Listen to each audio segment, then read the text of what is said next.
ChatGPT oder DeepSeek? Ist der Hype um dieses neue Tool eigentlich gerechtfertigt? Und wer von den beiden schlägt sich denn in Alltagsaufgaben besser? Genau dieses Duell schauen wir uns heute an. Ich bin Kathi und ich zeige dir, wie einfach die Welt der künstlichen Intelligenz ist, in ganz einfachen Worten und mit Beispielen aus deinem normalen Alltag. DeepSeek, das Tool, ist ja seit ein paar Wochen aus den Medien nicht mehr wegzudenken und wird sogar besser dargestellt als ChatGPT.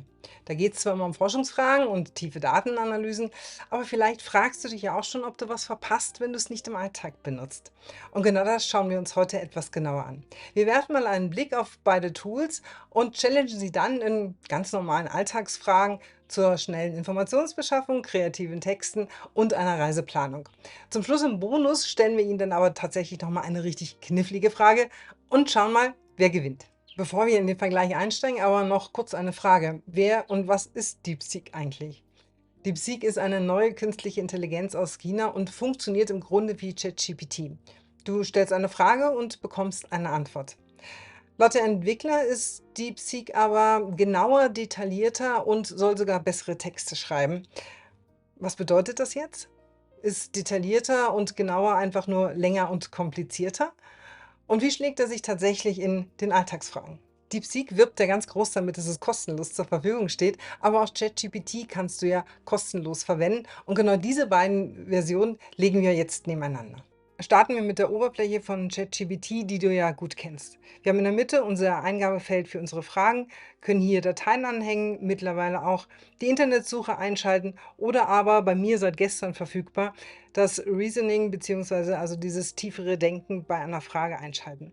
Ganz rechts finden wir den Audiomodus, den ich ja ganz besonders liebe. Hier auf der linken Seite können wir die Zeitleiste einschalten oder sichtbar machen, in der wir unsere vergangenen Chats sehen. Wir können verschiedene GPTs, die andere Menschen schon gebaut haben, zu verschiedenen Themen erkunden und auch benutzen oder aber hier auch wieder einen neuen Chat starten. Wir haben oben rechts das Fenster für verschiedene Einstellungen und unter anderem also nicht nur allgemein wie die Sprache und das Verwalten verschiedener Chats, sondern wir können ChatGPT personalisieren. Wir können ihm sagen, wie er antworten soll, welche Vorlieben wir haben, damit seine Antworten auch immer genauer und immer besser werden. Wir können für den Audiomodus eine Stimme festlegen oder eine Spracherkennung festlegen. Wir haben Kontrolle über unsere Daten. Das heißt, ich kann hier oder du kannst hier einstellen, soll ChatGPT oder darf ChatGPT deine Daten fürs Training benutzen oder auch nicht. Und diverse andere Einstellungen. Schauen wir uns nun einmal die Oberfläche von DeepSeek an. Im ersten Moment denke ich genauso aufgeräumt wie ChatGPT. Wir haben ein Eingabefeld für die Fragen.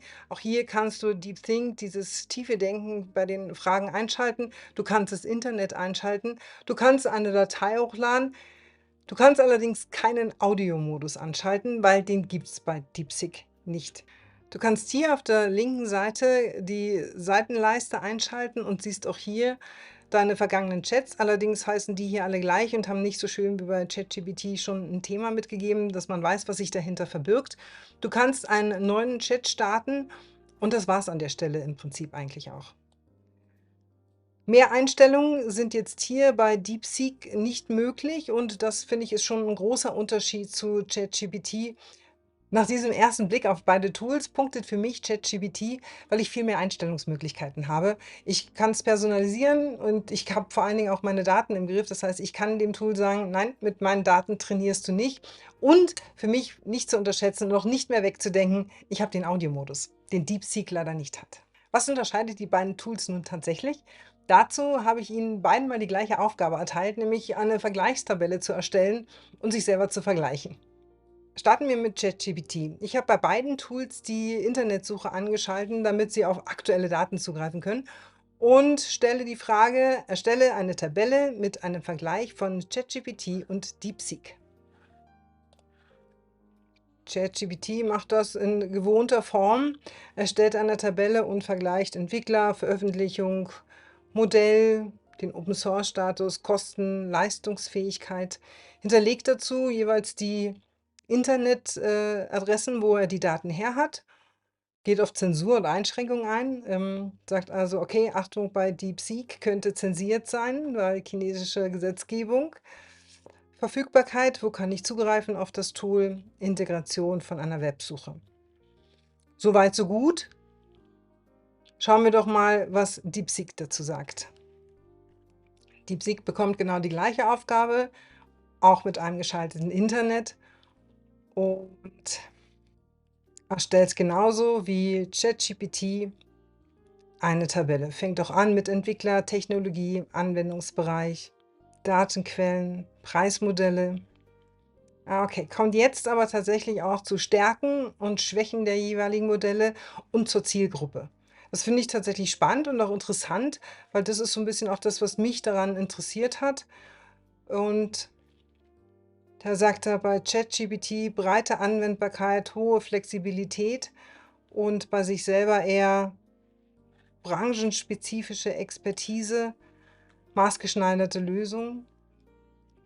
Die Schwächen betitelt er als begrenzte Aktualität der Daten, keine Branchenspezialisierung. Bei ChatGPT, naja, das würde ich jetzt so nicht mehr stehen lassen, weil auch ChatGPT kann ja mittlerweile aktuell im Internet suchen. Und bei DeepSeek geringe Allgemeinverfügbarkeit, oft komplexere Einrichtung. Finde ich jetzt nicht, weil man kann gar nichts einrichten. Was sagt er denn zur Zielgruppe, was ja auch nochmal ein spannendes Thema ist? Bei ChatGPT Privatnutzer, Entwickler und Unternehmen, allgemeine Anwendung, und sich selber sagt er Unternehmen und Branchenexperten, spezialisierte Anwendungen.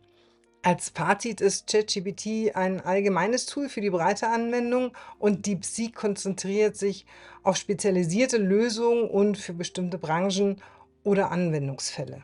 An der Stelle muss ich sagen, gefällt mir der Vergleich, die Tabelle von DeepSeek 'n Ticken besser, weil es tatsächlich auch auf Stärken und Schwächen und die Zielgruppen eingeht und für mich das mehr greifbarer macht, wo die Tools eigentlich ihre Stärken haben und wo sie eigentlich verankert sind. Nachdem beide ihre Vergleichstabellen erstellt hatten, habe ich sie gefragt, ob sie denn miteinander konkurrieren. Und das fand ich sehr spannend, weil sie unterschiedlich geantwortet haben. ChatGPT sagt ganz klar, ja, ja, wir sind Konkurrenten, wogegen DeepSeek sagt, bedingt, eigentlich ergänzen wir uns, weil wir unterschiedliche Anwendungsgebiete haben. Auf die Frage, wer im Alltag jetzt besser ist, waren sie sich wieder einig und haben beide gesagt, ChatGPT. Da sie sich ja beide zur Frage der Alltagstauglichkeit einig waren, testen wir das doch jetzt einmal und beginnen einfach mal mit einem Beispiel für eine schnelle und gute Informationsbeschaffung und stellen beiden Tools die Frage: Was sind die besten Methoden, um produktiv zu arbeiten? ChatGPT listet und erklärt 6 Methoden für produktives Arbeiten und führt am Ende Quellen auf, wo du auch im Internet nachrecherchieren kannst. DeepSeek hingegen nennt 2 Methoden, geht dann aber auf Dinge, die du im Alltag integrieren kannst, um produktiver zu sein, wie lerne Nein zu sagen, delegiere deine Arbeit und solche Dinge. Für mich ein interessanter Ansatz und naja, je nachdem, was ich jetzt will. Will ich wirklich Methoden haben, dann punktet natürlich, ChatGPT an der Stelle. Ist es mir aber eher egal und suche reine Ideen und, Denkansätze, dann fand ich jetzt DeepSeek mit den allgemeinen Geschichten gar nicht so schlecht. Dann lassen wir sie doch jetzt beide mal kreativ werden. Schreibe eine lustige Geburtstagskarte für einen Freund, der ständig zu spät kommt. ChatGPT schreibt eine kurze und unterhaltsame Karte und gibt am Ende aber Tipps für Tools zur Gestaltung der Karte. Also, wenn man die noch ein bisschen hübscher machen will, welche Grafiktools kann ich dazu nehmen? DeepSeek schreibt etwas ausführlicher und durchaus auch humorvoll, gibt aber am Ende keine Tipps. Also, hier muss ich ganz ehrlich sagen, gibt es für mich nicht so einen richtigen Sieger, weil ich finde das mit den Tipps am Ende schon schön von ChatGPT. Allerdings muss ich sagen, gefiel mir die Karte von DeepSeek tatsächlich 'n Ticken besser. Lassen wir sie jetzt mal eine Reiseplanung erstellen und schauen mal, wer da punktet. Plane eine 3-wöchige Reise durch Südafrika mit Safari, Küste und Städten. Wie gewohnt erstellt ChatGPT eine wunderbare Reiseplanung für 3 Wochen mit den unterschiedlichsten Ideen, was und wo wir das tun können, und lädt auch noch Tipps und weitere Ressourcen im Internet mit rein. Auch DeepSeek erstellt eine wunderbare Reiseplanung, gibt aber keine weiteren Ressourcen aus dem Internet mit. An der Stelle empfinde ich jetzt ChatGPT etwas hilfreicher, weil er weiterführende Ressourcen mitgibt und die Routen, naja, die sind tatsächlich sehr ähnlich oder gleich. Wie ist denn nun der Stand nach den ersten 3 Aufgaben? Zur Informationsbeschaffung muss ich sagen, für mich ist ChatGPT da besser gewesen, weil wenn ich nach Methoden frage, dann erwarte ich auch Methoden und das hat, das Tool wunderbar gemacht, indem er mir 6 genannt und erklärt hat. Bei DeepSeek, na ja, kamen schon auch 2, aber für mich waren der Rest dann eher Ideen, die ich in meinen Alltag integrieren kann. Wenn ich das gewollt hätte, hätte ich danach gefragt. Bei der kreativen Geburtstagskarte wiederum hat ChatGPT zwar noch Tools zur Gestaltung mitgeliefert, da fand ich den Text von DeepSeek tatsächlich aber witziger.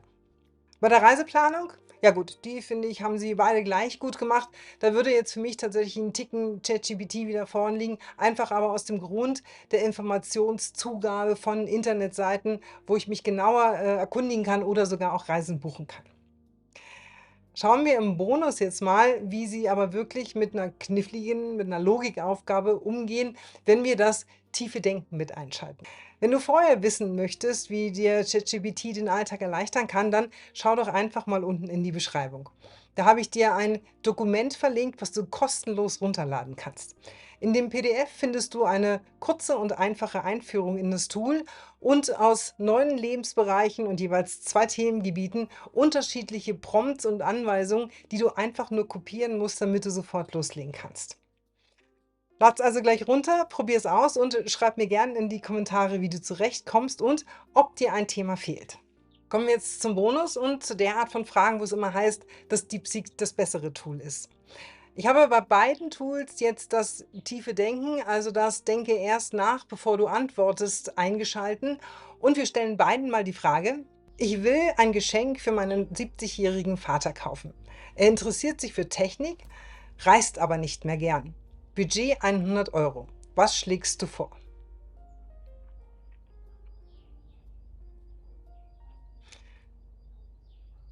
ChatGPT fängt jetzt an zu denken und listet oben die verschiedenen Schritte auf. Er zeigt sie dir auch, dies allerdings auf Englisch, zeigt also, was er macht und wie er zu welchem Ergebnis kommt und listet am Ende auch 2 Geschenkideen auf, die ja alle sich in einem ähnlichen Bereich befinden.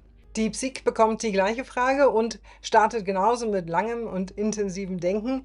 Auch er schreibt mit und witzigerweise, er schreibt in ganzen Sätzen mit, was er so tut und wie er sich immer wieder wiederholt und zurückgeht. Und jetzt muss ich noch mal denken, finde ich tatsächlich äußerst interessant und bringt am Ende tatsächlich nicht nur 2, sondern eine Fülle an Geschenkideen, die sich in der ähnlichen oder gleichen Kategorie befinden, die auch ChatGPT rausgelassen hat, aber er bringt halt mehr Geschenkideen. Und hier muss ich tatsächlich sagen, ja, beide haben die Aufgabe gelöst, aber DeepSeek war da durchaus ausführlicher und kreativer und hat mehr Ideen geliefert, was mir an der Stelle wirklich besser gefällt. Mein Fazit am Ende dieses Vergleichs: Nun, ich denke, für Alltagsaufgaben kann man sehr gut beide Tools hernehmen, wobei mir ChatGPT gerade in Verbindung mit der Internetfunktion besser gefallen hat, weil er ausführlicher und umfassender geantwortet hat. Für Logikaufgaben und kniffligere Fragen, hat DeepSeek tatsächlich die Nase vorn gehabt. Für mich bleibt ChatGPT das Tool der Wahl, einfach aus verschiedenen Gründen. Zum einen, weil ich die Möglichkeit habe, unheimlich viele Dinge einzustellen, es zu personalisieren, ihm zu sagen, wie er antworten soll und vor allem aber, weil ich meine Daten unter Kontrolle habe und dem Tool sagen kann: „Nein, mit meinen Daten trainierst du bitte nicht.“ Der andere Grund ist der Audiomodus. Den kann und auf den möchte ich nicht mehr verzichten, weil der Audiomodus für mich tatsächlich mittlerweile der Modus ist, in dem ich am meisten mache. Ob das Sprachenlernen ist, ob das Gespräche trainieren ist, ob das schnell 'ne Nachricht, ob das 'ne schnelle Information oder Frage ist. Auf den Audiomodus kann ich nicht mehr verzichten und DeepSeek hat den leider nicht. Für mich also kein Grund, das Tool zu wechseln. Aber wie sieht's denn mit dir aus? Hast du DeepSeek schon probiert und getestet? Was ist denn dein Favorit? Schreib's mir doch einfach mal gern unten in die Kommentare.